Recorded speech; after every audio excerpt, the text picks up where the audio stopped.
कृष्णाकङ्काचिदन्यां जगदुपरि समुद्भूतलावण्यवन्यां धन्या शैलेन्द्रकन्या त्रिभुवनजननी विश्वमान्या वदान्या निःशङ्कं शङ्कराङ्के तडिदिवलसिता प्रोल्लसन्ति हसन्ति निरक्षा दक्षा विपक्षा बलिविलयकरी शाङ्करी शङ्करोतु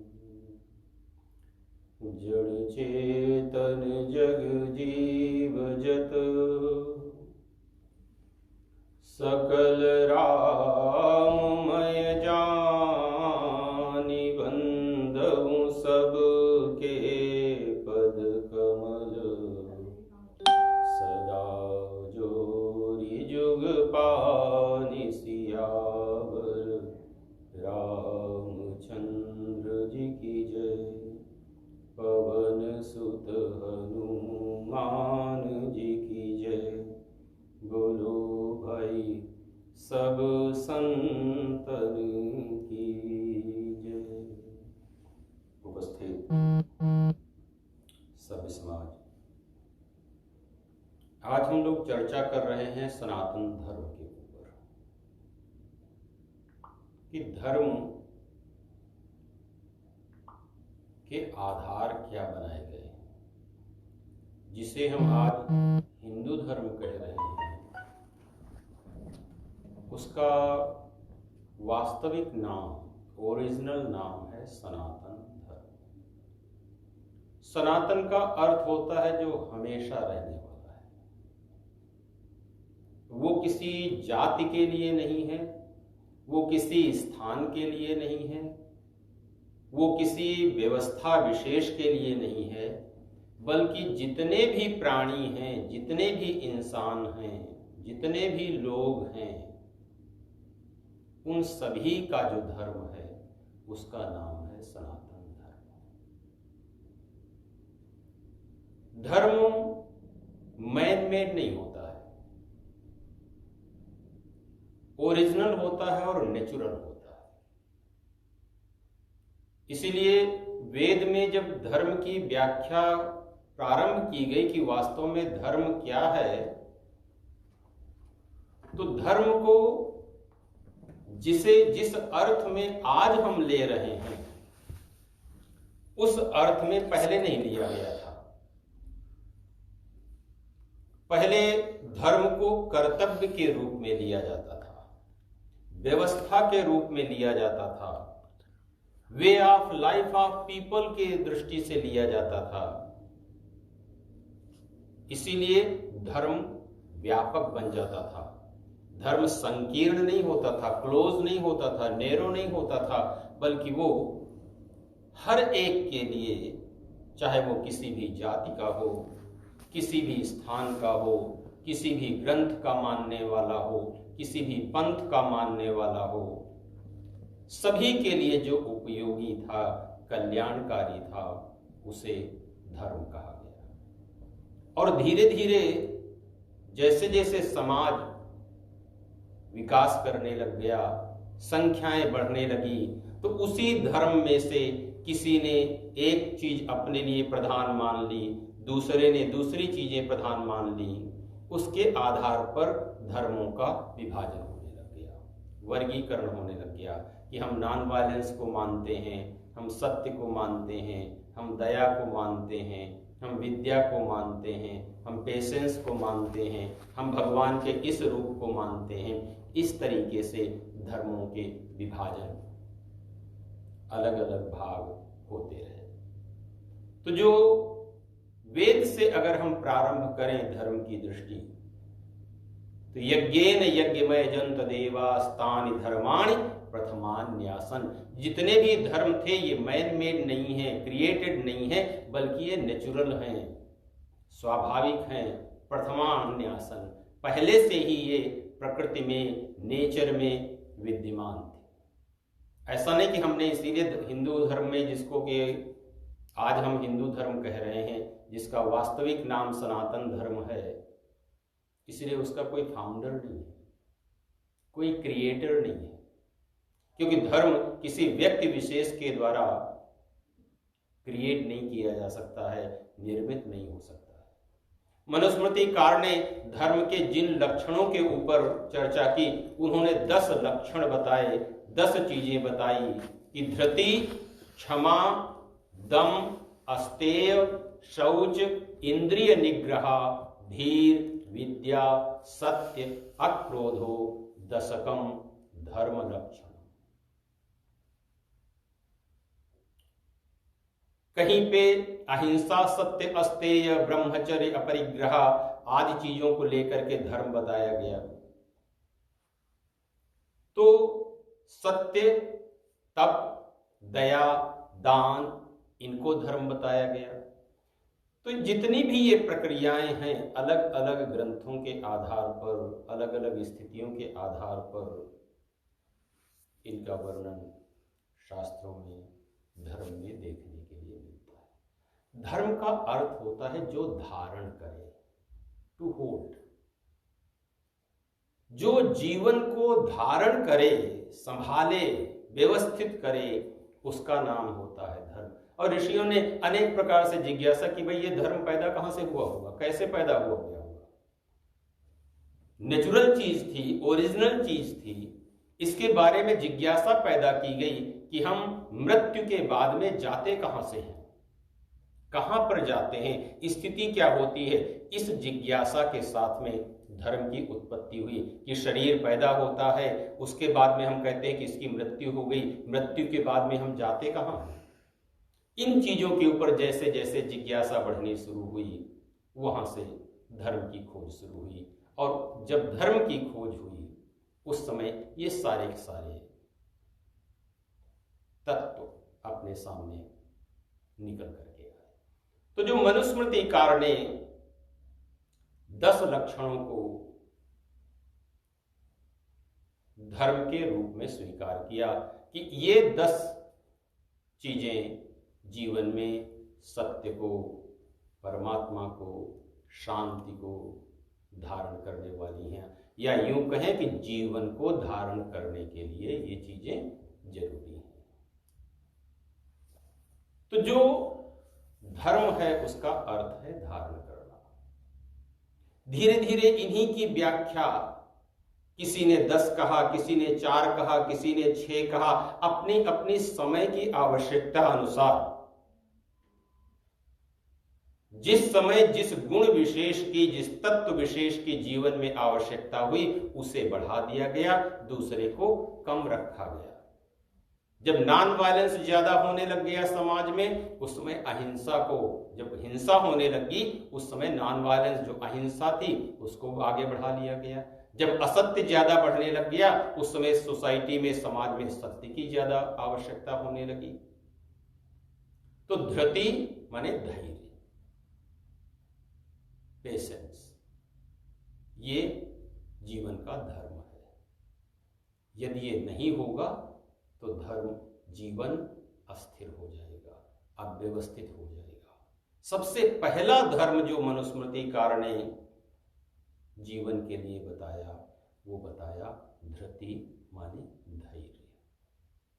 दूसरा क्षमा, फॉरगिवनेस, किसी के लिए भी हो। दम माने संयम, सेल्फ कंट्रोल, अपनी सेंसेस के ऊपर, माइंड के ऊपर, थॉट्स के ऊपर, मटेरियल्स के ऊपर। तो धृति, क्षमा, दम, अस्तेय, नॉन स्टीलिंग, कि हमें किसी भी वस्तु को चुराना नहीं है। और इन पे एक एक के ऊपर अलग अलग व्याख्याएं की, जिसकी जो वस्तु है, अगर हम उससे बिना पूछे हुए, बिना मांगे हुए, बिना उसकी जानकारी के लेते हैं, तो कहा कि वो चोरी है।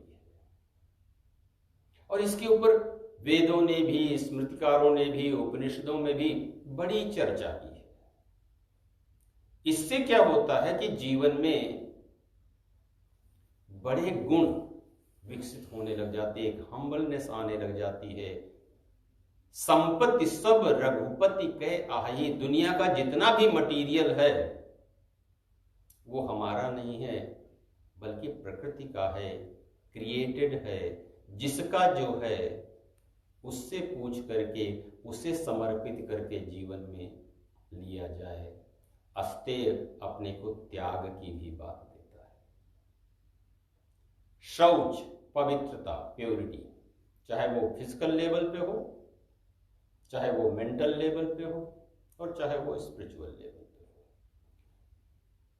स्वच्छता में और पवित्रता में अंतर है। स्वच्छता जो होती है वो बाहरी स्तर पे होती है, बाहर से हम कह सकते हैं कि हाँ ये चीज साफ है, लेकिन पवित्रता का जो असर है वो जीवन में अंदर तक जाता है। ये सब चीजें उन्होंने इस तरह से बताई जो कि अपने जीवन में ये स्वाभाविक रूप से प्रभावित करती है। पेशेंस अपने को प्रभावित करता है, क्षमा अपने को प्रभावित करती है, अस्तेय चोरी न करना, कि कई बार हमारे स्वार्थ के कारण, किसी और स्थिति के कारण हमें लगेगा कि हम इस चीज को बचा करके रख लें, इस चीज को छिपा करके ले लें, उस चीज को छिपा करके ले लें। उसी तरह से इम्प्योरिटी जो है इस फिजिकल बॉडी का, मेंटल बॉडी का एक नेचुरल गुणधर्म है। उसको कम करने के लिए जीवन में पवित्रता की आवश्यकता होती है। और जिन लोगों ने भी, जिन ग्रंथों में, जिन शास्त्रों में पवित्रता के ऊपर काम किया गया, उसमें कहा कि सबसे पहली शुद्धता की, सबसे पहली प्योरिटी की अगर जरूरत पड़ती है तो वो प्योरिटी शरीर से शुरू की जाती है। कि कुछ भी जीवन में करोगे, सबसे पहला ऑब्स्टिकल अपने सामने जो आएगा वो अपने शरीर का ही आगे। सबसे पहले अगर किसी को समझाने की जरूरत है वो है हमें अपने शरीर को समझाने की, दूसरे स्तर पे सेंसेस को समझाने की, तीसरे स्तर पे मन को समझाने की, और चौथे स्तर पे बुद्धि को समझाने की। तो अहि धृति, क्षमा, दम, अस्तेय, शौच, इंद्रिय निग्रह, अपनी सेंसेस को कंट्रोल में रखना। वरना जबान जो चाहेगी वो बोलने लग जाएगी, कान जो चाहेंगे वो सुनने लग जाएंगे, जीभ जो चाहेगी वो चखने लग जाएगी।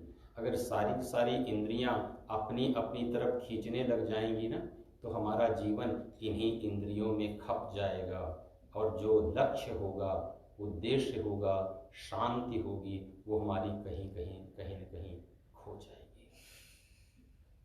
तो इंद्रिय निग्रह, धीः माने बुद्धि, कि हमारी बुद्धि व्यवस्थित है, कहीं हमारी बुद्धि उल्टा तो नहीं सोच रही है, कहीं हमारी बुद्धि किसी और स्थिति में तो नहीं पड़ गई है कि जब भी वो सोचती है, जब भी कुछ वो निर्णय करती है, वो हमारे लिए जीवन में घातक सिद्ध होता है। विद्या, एजुकेशन, योग्यता, उसकी तरफ सत्य, अक्रोध, की गुस्सा न करना, ये नेचुरल चीजें हैं। जो भी कुछ अगर हमारे मन के मुताबिक नहीं होगा, वो चीज हमारे मन को परेशान करने वाली होगी। इन 10 चीजों को धर्म कहा गया है। तो धैर्य, क्षमा, संयम, अस्तेय, पवित्रता, धृति, क्षमा, दमोस्तेय, शौच, इंद्रिय निग्रह, धीर, विद्या, सत्यम, क्रोधो, दशकम धर्म लक्षण। अगर हम ओपन उससे विचार करके देखें, इन 10 की, चाहे कोई किसी जाति में पैदा हो, चाहे किसी देश में हो, चाहे किसी ग्रंथ को मानने वाला हो, चाहे किसी पंथ को मानने वाला हो, ये जीवन के स्वाभाविक धर्म है। वैशेषिककार ने कहा, यतो अभ्युदय निश्रेयस सिद्धि स्यात् सधर्म, जिससे कल्याण हो और लिबरेशन की तरफ जाने का मार्ग मिलता हो, वो धर्म है। नीतिकारों ने, शास्त्रकारों ने धर्म की और जो व्याख्या की, उन्होंने कहा कि देखो, श्रुति स्मृति, अगर कभी विवाद होने लग जाए, दो लोग कहने लग जाएं कि ये धर्म है, ये धर्म नहीं है, तब क्या करोगे? क्योंकि सत्य की बात अगर करने लग जाओ तो चार लोग मिलकर के अपने से कहेंगे नहीं ये सत्य है, ये सत्य नहीं है। कोई कहेगा ये सत्य है, दूसरा कहेगा ये सत्य है। यदि इन 10 के ऊपर कोई विवाद होने लग जाए कि पेशेंस क्या है, ये तो इंडिविजुअल के लेवल पर समझ में आ जाएगा। अभी हम लोग कोरोना से 2 महीने के लिए घरों में बैठे हुए हैं, हर एक की पेशेंस लेवल क्या है अपने को टेस्टिंग से पता चल गई है। उसी तरीके से इन 10 के ऊपर यदि कभी विवाद होने लग जाए, कोई कहने लग जाए नहीं ये सही है, ये गलत है, वो सही है, वो गलत है, तो कैसे हम पता करेंगे? तो कहा कि श्रुति, स्मृति, सदाचार और सेल्फ सेटिस्फेक्शन, ओन सेटिस्फेक्शन, इन चारों को धर्म कहा गया। श्रुति स्मृति सदाचार स्वस्य च प्रियमात्मनः एतत् चतुर्विधम प्राहु साक्षात धर्मस्य लक्षण। श्रुति माने जो हर्ड, जो सुनी हुई है, और स्मृति माने जो याद की गई है। इसीलिए जो धर्म के ग्रंथ हैं, जितने भी सनातन धर्म के शास्त्र हैं, उनमें 2 तरीके की व्यवस्थाएं हैं। एक श्रुति है जो सुना गया है, और दूसरी स्मृति है जो मेमोराइज किया गया है। अगर इसको थोड़ा सा और देखा जाए, अपनी जो बुद्धि है ना, उसी के 2 भाग हैं, बुद्धिर दुविधा स्मृति अनुभवश्च। एक बुद्धि जो होती है वो संस्कारों के द्वारा, जो कुछ भी हमने पढ़ा है, लिखा है, देखा है, परिवार से, व्यवस्था से, यहां से वहां से, वो सारी की सारी हमारे मस्तिष्क में बैठी हुई है। जब कोई भी सत्य अपने सामने आता है तो हमारा जो मस्तिष्क है, हमारी जो मेमोरी पावर है, वो कंपेयर करती है, वो तुलना करती है। अगर वो सत्य, वो धर्म, वो व्यवस्था हमारी मेमोरी में कलेक्शन की गई जो चीजें हैं, अगर उनसे मैच करती है तो हमारा मन उसके लिए राजी हो जाता है, वो उसको सत्य मान लेता है। अगर जो हमारे पास कलेक्शन है, हम उसके साथ में वो मैचिंग नहीं होती है, वो ठीक से नहीं बैठती है, तो हम अच्छी से अच्छी चीज को बातों में उड़ा सकते हैं, क्योंकि हमें उसके बारे में कोई जानकारी नहीं है। ये भेद होता है। सत्य का जितना भी भेद है वो इसी कारण अपने को दिखाई देता है कि हमारे दिमाग में, हमारे मस्तिष्क में हमने एक पैरामीटर, हर चीज की सुंदरता की नाप का हमने एक पैरामीटर बनाया हुआ है, रिचनेस का हमने एक अलग से पैरामीटर बनाया हुआ है, भोजन का, हर चीज का, ये अच्छा है, ये खराब है, इस सब का एक एक ब्लॉक हमारे मस्तिष्क में बना हुआ है। और जब भी उसके अकॉर्डिंग कुछ होता है तो हमारा मन आसानी से राजी हो जाता है। लेकिन धर्म कहता है कि वो सही नहीं है, वो हमारा व्यक्तिगत धर्म है, वो हमारा पर्सनल, जो हमने समझा है, सुना है, देखा है, जाना है, ये उसी के आधार पर है। सत्य केवल इतना ही नहीं होता है, धर्म केवल इतना ही नहीं होता है, बल्कि धर्म इससे भी आगे जाता है। इसीलिए जब भी धर्म के बारे में कहने से ज्यादा जरूरी होता है सुनना। धर्म को हम पढ़ने से जितना नहीं पढ़ पाते हैं, उससे ज्यादा जरूरी होता है सुनना। अगर अपने से ये कहा जाए कि म्यूजिक, संगीत सुनने की चीज है या पढ़ने की चीज है, संगीत को सुन करके हम जितना आनंद ले जाएंगे, अगर हमें वही पढ़ाया जाए तो कदाचित हम उतना ज्यादा अच्छी तरीके से न पढ़ पाए। इसलिए कहते हैं श्रूयताम धर्म सर्वस्वम, जितना भी धर्म को सुन सके, उससे क्या होगा कि जितना जो भी हम सुन रहे हैं वो हमारे मस्तिष्क में यदि व्यवस्थित हो जाता है तो वो एक अपनी जगह बना लेगा, और आगे चल करके जब भी आप कुछ वैसा सुनोगे ना, तो तुरंत ही आपका मस्तिष्क, हमारा मन उसके लिए राजी हो जाएगा, क्योंकि पहले से ही उसके बारे में हमने जगह बना रखी है। इस आधार पर तो श्रुति स्मृति। तीसरा लक्षण बताया सदाचार माने कैरेक्टर। जो हमने सुना है, जो हमने याद किया है, उसके अनुसार जीवन का आचरण, और ऐसा आचरण जो हमें संतुष्टि प्रदान करने वाला हो, उसे भी जीवन में धर्म कहा गया है। और यदि धर्म के बीच में कभी कॉन्फ्लिक्ट पैदा होता है, तो उसको ये देखा जाए कि ये हमारा धर्म, ये जो बात है, ये जो चीजें हैं, वो श्रुति और स्मृति के साथ में मैच कर रही हैं या नहीं कर रही हैं, ये स्मृतियों के साथ में मिल रही हैं कि नहीं मिल रही हैं, और ये श्रुति अर्थात वेदों के अनुसार मिल रही हैं कि नहीं मिल रही हैं। तो उस आधार पर जीवन को जब लेकर के चला जाता है, तो इन्हें धर्म कहा गया है। यहाँ पर न हिंदू है, न मुसलमान है, न ये है, न वो है। ये जो धर्म है, ये ह्यूमन काइंड के लिए, मैन काइंड के लिए, चाहे कोई भी कहीं का भी हो, और अपने को देखना होगा कि सबके सब धर्म के जो लक्षण हैं वो जीवन में हर जगह पे अपने जीवन के, इसीलिए बहुत जितने भी स्कॉलर्स हैं ना, वो आज के हिंदुइज्म को, हमारे सनातन धर्म को धर्म न मान करके way of living of people, ये लोग एक जीवन शैली है कि जीवन को किस तरीके से उन्नतशील बनाया जा सकता है, सुखी और शांत बनाया जा सकता है, उसके आधार पर लेकर के चलते हैं। तो अब जो सनातन धर्म है, सनातन का एक अर्थ होता है इटर्नल। गीता ने जो आत्मा के पक्ष में सनातन की व्याख्या की है, वही सनातन की व्याख्या है कि अक्षेद्यो य मदाइहोयम अक्लेद्यो शोष एव च नित्यः सर्वगत स्थाणु अचलो यम सनातनः। इस सनातन को कोई भी समाप्त नहीं कर सकता है, चाहे कोई कितनी ही मुसीबतें आ जाएं, कितनी ही समस्याएं आ जाएं, ये जितने भी स्वाभाविक धर्म हैं जिनके आधार पर जीवन को लेकर के चलते हैं, उन्हें समाप्त नहीं किया जा सकता है। इसी सनातन धर्म में कॉन्सेप्ट ऑफ गॉड, कि परमात्मा की उत्पत्ति के विषय में ये क्या कहता है, वो कहता है कि एकम सतविप्राहा बहुधा वदन्ति, सारे संसार में एक ही परमात्मा है।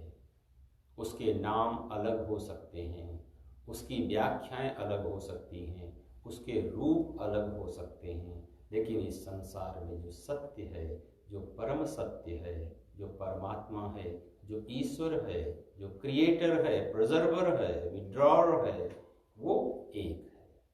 तो सनातन धर्म का जो कॉन्सेप्ट है परमात्मा के विषय में, वो कहता है कि परमात्मा एक है। जो एक है वो अनेक हो सकता है, और जो अनेक है वो एक हो सकता है। ऐसा नहीं कि जो एक है वो हमेशा एक ही रहेगा, और जो अनेक है वो एक भी हो सकता है। सारा का सारा संसार एक से पैदा होता है और एक में ही जाकर के मिल जाता है। तो परमात्मा के संबंध में कहा कि ईश्वर एक है। यहाँ बहुत सारे ईश्वर नहीं हैं, एक ही ईश्वर है, लेकिन उस ईश्वर के नाम और रूप अलग अलग हैं। अनेक नाम हो सकते हैं, अनेक नाम रूपाय विष्णवे प्रभ विष्णवे। पानी है, उसी को हमने आइस बना दी, एक अलग फॉर्म दे दिया। उसी को हमने स्टीम बना दी, आइस बना ली, वो फिर से पानी हो जाएगा, पानी है फिर से आइस हो जाएगा, स्टीम भी बन जाएगा। तो एक ही वस्तु अपने अलग अलग रूप बदलती रहती है, और जिस जैसा जिसका रूप बन जाता है उसी तरीके का नाम, और ये दोनों ही चीजें हैं, नेम एंड फॉर्म, ये मैन मेड है। इस संसार में जब भी कोई चीज बन जाती है, उसको नाम देने का काम इंसान करते हैं, बुद्धि करती है, ह्यूमन बीइंग्स करते हैं। कोविड-19 नाम अपने साथ में लेकर के आया था क्या? हमने देख करके अपनी जो भी सुविधा हुई, जो भी हमारी लिस्ट थी कि इस समय जो आएगा उसका ये नाम रखेंगे, उस समय जो आएगा उसका ये नाम रखेंगे, इसके बाद में जो आएगा उसका ये नाम रखेंगे। क्योंकि नाम रखने से क्या होता है कि पहचानने में, आइडेंटिफाई करने में, सेपरेशंस करने में कि ये अलग है, ये अलग है, ये अलग है, इसके लिए अलग अलग नामों की आवश्यकता होती है। किन्हीं किन्हीं चीज़ों को देख करके तो हर धर्म के परमात्मा के जितने भी रूप आज तक अपने सामने आए हैं, इसीलिए उनको नाम अलग दिया गया, उनको रूप अलग दिया गया, लेकिन जो ऊर्जा है, जो एनर्जी है, जो परम सत्य है, जो तत्व है, वो एक ही है। जैसे कि लाइट है ना, लाइट एक होती है, उसी में हम कह देते कि ये 0 वाट का है, ये 10 वाट का है, ये इतने वाट का है, ये उतने वाट का है। उसके हजारों रूप और हजारों रंग हम अपनी अपनी स्थिति के आधार पर बना लेते हैं। तो सनातन धर्म में जो कॉन्सेप्ट ऑफ गॉड है कि परमात्मा की स्थिति के विषय में कहा कि एकम सत विप्राह बहुधा वदन्ति, एक ही सत्य है। विद्वान लोग जो हैं उस एक ही सत्य की अनेक अनेक प्रकार से व्याख्याएं करते रहते हैं। तो जब परमात्मा एक है, और जिन धर्मों में इस सत्य को समझा गया ना, उन्होंने यही कहा, एक ओंकार सतनाम, परमात्मा एक ही है, ईश्वर एक है, उसको अलग अलग नाम रूपों से ये निर्भर करता है कि हमारा मन, हमारी बुद्धि उस परमात्मा के किस रूप को सत्य मानती है। कभी अगर ये देखा जाए ना कि जो हमारे शरीर की जो उत्पत्ति है उसमें पता नहीं हमारे कितने वंशजों के, पितरों के, जनरेशन्स के, एंसेस्टर्स के जेनेटिक कॉम्बिनेशंस का स्वरूप होता है, लेकिन हम केवल अपने माता पिता को देखते हैं और उनकी स्थितियों को मानते हैं। पीछे वालों को जिनको नहीं देखा है उनका आधार हम नहीं कर पाते हैं। तो उसके आधार पर जब हम चलते हैं तो परमात्मा सनातन धर्म में एक माना गया है, और उस एक के ही अनेक नाम हो सकते हैं और अनेक रूप हो सकते हैं। अब इस धर्म को जब जीवन में धारण करने की, जीवन से जोड़ने की आवश्यकता होती है, उस समय संस्कार बन जाते हैं कि धैर्य की आवश्यकता कहाँ, किस समय हमें सबसे ज्यादा है, पेशेंस की आवश्यकता कब सबसे ज्यादा होती है। कहते हैं कि जब मुसीबत का समय हो, जब अपना समय खराब चल रहा हो, जब चारों तरफ समस्याएं ही समस्याएं अपने सामने हों, उस समय धैर्य की, पेशेंस की सबसे ज़्यादा ज़रूरत होती है। और बुद्धिमान व्यक्ति को, समझदार व्यक्ति को, धार्मिक व्यक्ति को ये हमेशा, क्योंकि ये संपत्ति है, ये प्रॉपर्टी है, धैर्य भी प्रॉपर्टी है, पेशेंस भी प्रॉपर्टी है, फॉरगिवनेस भी प्रॉपर्टी है। अपने को ये देखना होता है कि हमारे पास में पेशेंस कितना है, ये देखना जरूरी है कि हमारे पास फॉरगिवनेस कितनी है, क्षमा कितनी है, हमारे पास में संयम कितना है, सेल्फ कंट्रोल कितना है, हमारे पास प्योरिटी कितनी है, इंद्रियों के ऊपर कंट्रोल कितना है। धीरज, धर्म, मित्र, धर्म का ब्राह्मणस्कार तो कहते हैं कि समय समय पर व्यक्ति को इनकी परीक्षा करते रहना चाहिए कि हमारे पास में पेशेंस कितना है, क्षमा कितनी है, फॉरगिवनेस कितनी है, प्योरिटी कितनी है। इसके आधार पर होना क्या होगा कि जब मुसीबत का समय आएगा, विपत्ति का समय आएगा, तो हम ज़्यादा परेशान हो जाएंगे। यदि हम इनका समाधान करते रहेंगे, इनकी समीक्षा करते रहेंगे, जो मुसीबत का समय होगा वो अपने लिए उतनी ज़्यादा परेशानी पैदा करने वाला नहीं बनेगा। तो जब भी हम इन 10 लक्षणों को जीवन में धारण करते हैं, जीवन में स्वीकार करते हैं, इनके अनुसार आचरण करना शुरू करते हैं, तो उसका नाम होता है संस्कार। सनातन धर्म में इन सब का बिल्कुल आगे तक विस्तार है कि किस किस आधार पर कहाँ कहाँ किन किन गुण विशेषों की जीवन में आवश्यकता पड़ती रहती है, और उसी आवश्यकता को लेकर के जीवन कैसे कैसे विकास होता है। जीवन को पूरा करना होता है, अपना जीवन पूरा नहीं है। जीवन में बहुत सारी गांठें हैं, जितने भी हमारे इमोशंस हैं वो हमारे अंदर बहुत सारी गांठें उन्होंने डाल दी हैं, पेशेंस के द्वारा, क्षमा के द्वारा, प्योरिटी के द्वारा। ये जितनी भी चीजें हैं, इन सब के माध्यम से जीवन को स्मूथ बनाया जाता है, जीवन को सरल बनाया जाता है। अभी क्या है कि हमारा जीवन कई बार देख करके, सुन करके, पढ़ करके, समझ करके कॉम्प्लिकेटेड बन गया है।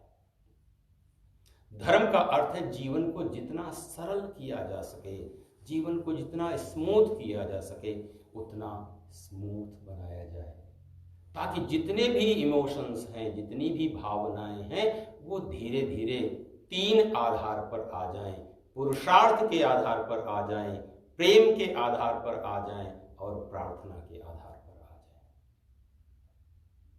जितनी भी एनर्जी हमारे पास में है वो कहीं तो पुरुषार्थ की तरफ लगती है, कहीं तो प्रेम की तरफ लगती है और कहीं तो प्रार्थना की तरफ लगती है। और इन तीनों में अपने को बराबर देखने की आवश्यकता होती है कि हमारा पुरुषार्थ, हमारा एफर्ट्स पूरे लग रहे हैं कि नहीं लग रहे हैं, कहीं हम इसमें कोई कमी तो नहीं कर रहे हैं, कहीं हमारे इसमें कोई समस्या तो नहीं है। तो जब हम पूरा एफर्ट्स कर ले जाते हैं, पूरा पुरुषार्थ कर ले जाते हैं, पूरे प्रेम में हो जाते हैं, तो वही दोनों चीजें आगे चल करके प्रार्थना बन जाती हैं। जब हम प्रार्थना की स्थिति पर आ जाते हैं तो सारे संसार के, सारे विश्व के, सारे समाज के लोग अपने होने लग जाते हैं। उस समय कोई पराया नहीं होता है। तभी तो ऋषियों ने यही प्रार्थना की, सर्वे भद्राणि पश्यन्तु, सभी का कल्याण। काले वर्षतु पर्जन्यः पृथ्वी सस्यशालिनी, देशोऽयं क्षोभरहितो ब्राह्मणाः सन्तु निर्भयाः। संसार में हर व्यक्ति जो है, हर पृथ्वी सुखी हो जाए, हर वर्ग सुखी हो जाए, हर समाज सुखी हो जाए, किसी को दुख न हो, ये एक अंदर का जिनका जीवन सरल हो गया है, उनके मन से सभी के लिए प्रार्थनाएं निकलती हैं। हमारी शुभकामनाएं हैं। ये अवसर, ये समय पेशेंस के साथ में, धैर्य के साथ में, प्रार्थना के साथ में सबका मंगलमय हो। ओम